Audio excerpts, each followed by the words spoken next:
समाचार लगातार हम आपको पिछले 30 दिनों से ये दिखा रहे हैं कि किस तरीके से सिंगू बॉर्डर, टिकरी बॉर्डर हो या फिर शाहजहांपुर बॉर्डर पे लगातार किसान डटे हुए हैं और रात की सर्द हवाओं में रुकने को मजबूर है। 3 कृषि कानूनों को वापस लेने की मांग कर रहे हैं। किसानों के समर्थन में एकमात्र चैनल जो कि आपको लगातार अपडेट दे रहा है रात की और दिन की।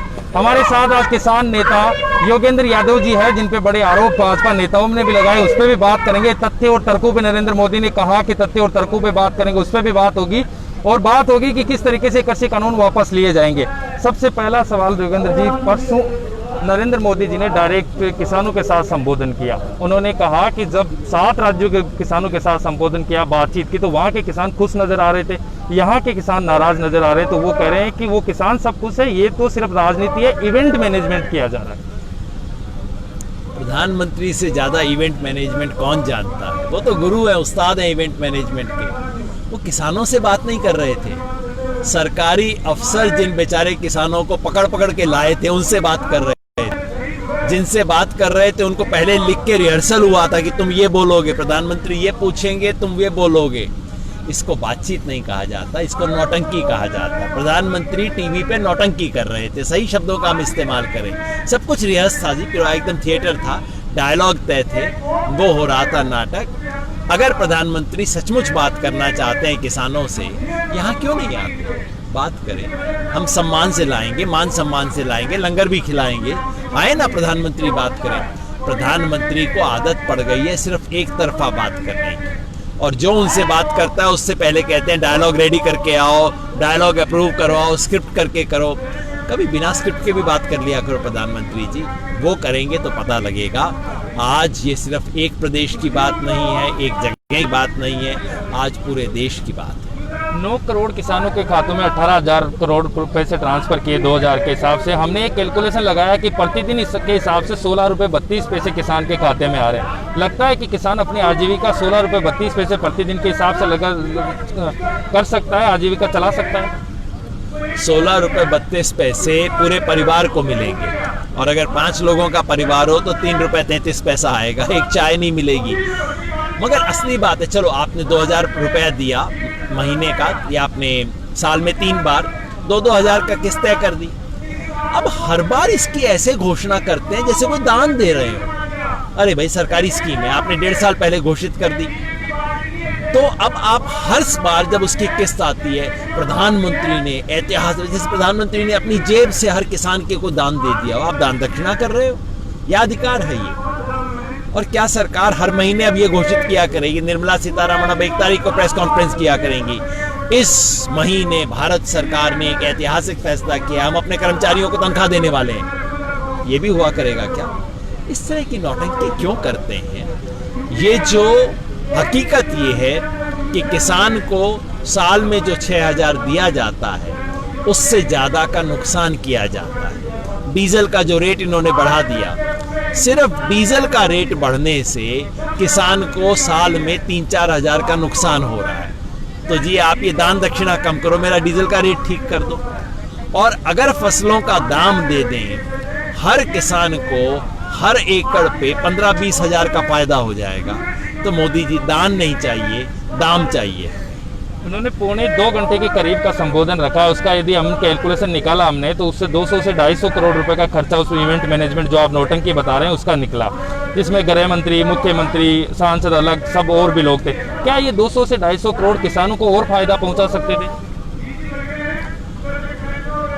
प्रधानमंत्री इस पूरे सरकार को सिर्फ और सिर्फ नाटक, नौटंकी, थिएटर, इवेंट, इनॉग्रेशन, लॉन्च, इस पे चला रहे हैं। बस उद्घाटन हुआ, काम खत्म, उसके बाद भूल जाते हैं। बार बार देश में यही किया है। जब पूरे देश में महामारी है, उस वक्त 20,000 करोड़ रुपए के खर्चे से संसद का नया भवन बन रहा है, ये सब भी खेल चल रहा है। मैं समझता हूं कि इतने निर्दयी, इतने निर्मम राजा इस देश में बहुत कम हुए हैं, जैसा कि हम देख रहे हैं।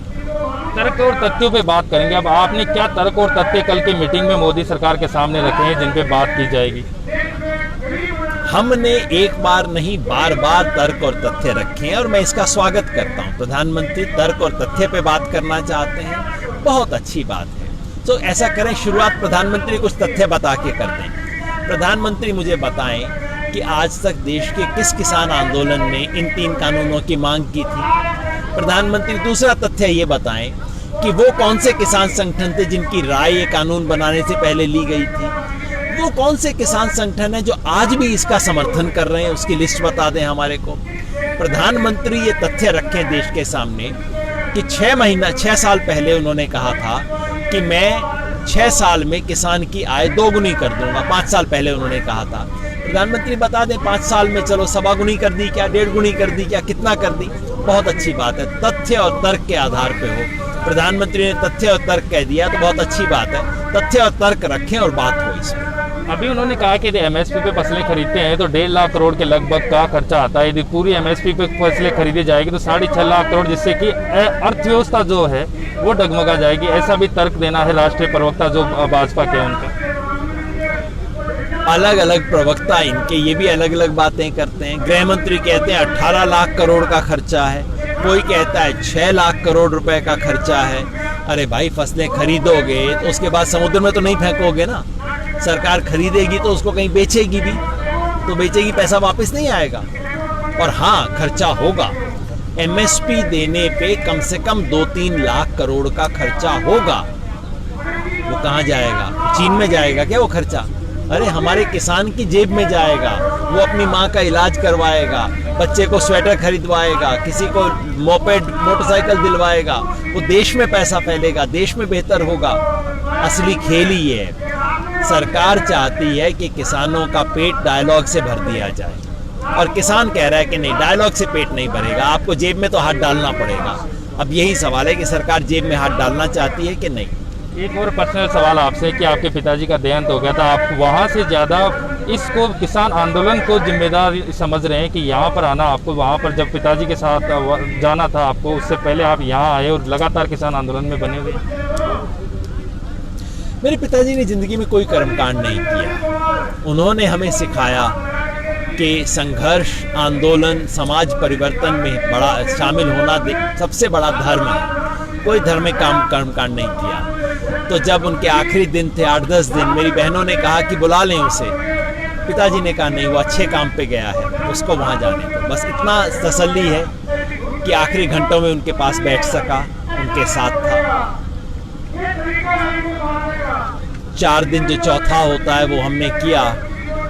लेकिन मैं जानता हूँ अगर वो जीवित होते, उनकी आत्मा जहाँ भी है वो यही कह रही है, ना ना ना, रस्म में टाइम मत लगाओ, जाओ काम करो, बहुत बड़ा काम है। समाज परिवर्तन, विकल्प निर्माण, पूरा जिंदगी उन्होंने वो किया। तो मैं समझता हूँ उनकी आत्मा की शांति इस चीज़ से नहीं होगी कि मैं गाँव में बैठ के कोई हवन पूजा करूँ। यहाँ बैठ के जब किसान एकता जिंदाबाद करता हूँ तो वो आवाज़ कहीं ऊपर तक पहुँचती है, मुझे उसकी तसल्ली। एक राष्ट्रीय प्रवक्ता ने आपके लिए ये भी कहा कि योगेंद्र यादव कब से किसान नेता हो गए, उनको हर चीज़ का जो भी कानून मोदी सरकार लेकर आती है, चाहे धारा 370 हो, राम मंदिर हो, चाहे पेट्रोल की इकोनॉमी हो, कुछ भी हो, योगेंद्र यादव जी को इतना ज्ञान कहाँ से आ गया और वो कब से किसान नेता हो गए? अभी किसान की बात कर लेता हूँ। 370 और सीए बाद में जब कभी करना होगा तो कर लूँगा। वैसे एक बात बताऊँ, अगर ये प्रवक्ता जी कहीं चंपारण आंदोलन के समय होते तो पूछते गुजरात का वकील चंपारण में कैसे आया है, वो उनसे भी सवाल पूछ लेते। संयोग है कि मेरे पे वो भी लागू नहीं होती। यहाँ भाई जिला है रेवाड़ी, गांव है सहारनवास, 4 किले का किसान हूँ। अगर उन्हें चाहिए तो खसरा खतौनी नंबर भेज दूंगा। दूसरी बात, पिछले 5 साल से अगर कोई एक काम किया है तो किसान आंदोलन का काम किया। आज से 5 साल पहले जब मोदी सरकार किसानों की भूमि छीनने वाला अध्यादेश लेके आई थी, तब पंजाब के बरनाला से हमने ट्रैक्टर मार्च शुरू किया था दिल्ली तक। उसके बाद से अकाल हुआ, हम सुप्रीम कोर्ट गए, बुंदेलखंड से मराठवाड़ा तक पद यात्रा की सन 2016 में।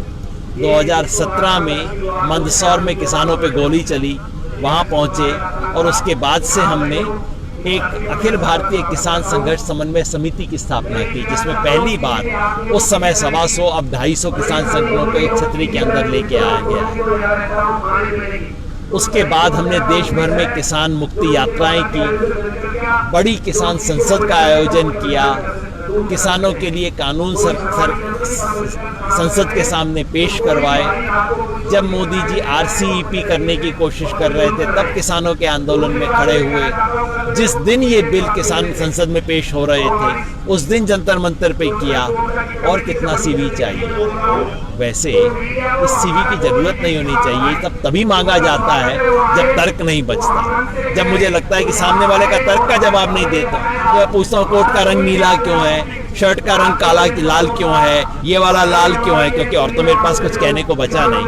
कुछ थोड़ा सोचो भाई, ऐसे काम ना करो। आखिरी 2 सवाल कि आपने कल जो मीटिंग हुई है उसके अंदर क्या मांग सरकार के सामने रखी है, और यदि नहीं मानी जाती है तो आगे की रणनीति क्या होगी?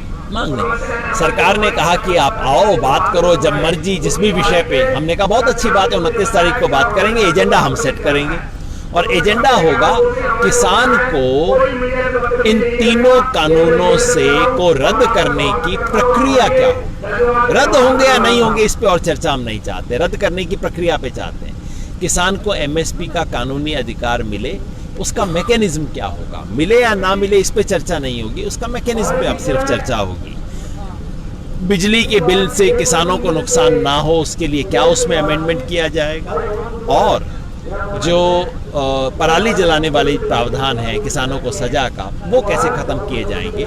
इन चारों को हमने एजेंडा बना के दे दिया है। अगर सरकार उस एजेंडा पे चर्चा करवाती है तो बहुत अच्छी बात है, हम करेंगे और बातचीत सफल होगी। आगे की रणनीति यदि नहीं मानती है तो आंदोलन बढ़ेगा, आगे चलेगा, संघर्ष और आगे चलता जाएगा। क्योंकि ये संघर्ष हम यहाँ पे दिल्ली देखने नहीं आए, कोई कुतुब मीनार देखने नहीं आए हैं। हम यहाँ पे किसानों के इस ऐतिहासिक संघर्ष में एक ऐतिहासिक जीत के लिए आए हैं, कुछ ऐसा हासिल करने आए हैं जो आने वाली पीढ़ियाँ याद करें। इसलिए आंदोलन जारी रहेगा, आंदोलन और बढ़ेगा। सरकार सोचती है कि किसानों को टरका देंगे, बहला देंगे, तोड़ देंगे, वैसा कुछ नहीं होने जा रहा। आंदोलन बढ़ रहा है, आगे और बढ़ता रहे। NDA से नाता तोड़ा अकाली दल हो, चाहे से कल राष्ट्रीय लोकतांत्रिक पार्टी राजस्थान की हो, दोनों ने नाता तोड़ दिया। लेकिन अभी तक दुष्यंत चौटाला जो किसानों के नाम से जीत कर आए थे, उन्होंने अभी तक गठबंधन बरकरार रखा। मुझे इसका अफसोस है, क्योंकि मैंने पहले सोचा था कि पहली विकेट तो पंजाब में गिरी है, दूसरी विकेट हरियाणा में गिरेगी।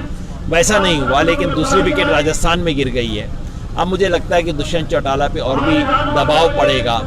देर सवेर विकेट तो उनकी गिरेगी, लेकिन जब तक विकेट गिरेगी तब तक वापस जाने के लिए पेविलियन नहीं बचेगा उनके। संशोधन पे मांग नहीं, ओनली कि वापस कानून वापस ले जाए। पहले दिन से हमारी स्पष्ट मांग थी कि हमें संशोधन नहीं चाहिए, हमें इसके अंदर बुनियादी बदलाव चाहिए, हमें इन तीनों कानूनों को रद्द करवाना है। पहले दिन से हमारी मांग थी। आप मोटी बात समझो ना कि मैं आपको गिफ्ट दे रहा हूँ, आप कह रहे हो भी मेरे को अच्छी नहीं लगती, मैं कहूँ भाई अच्छे से देख ले, आपने कहा देख लिया जी, मेरे को नहीं लगती, आप वापस ले लो।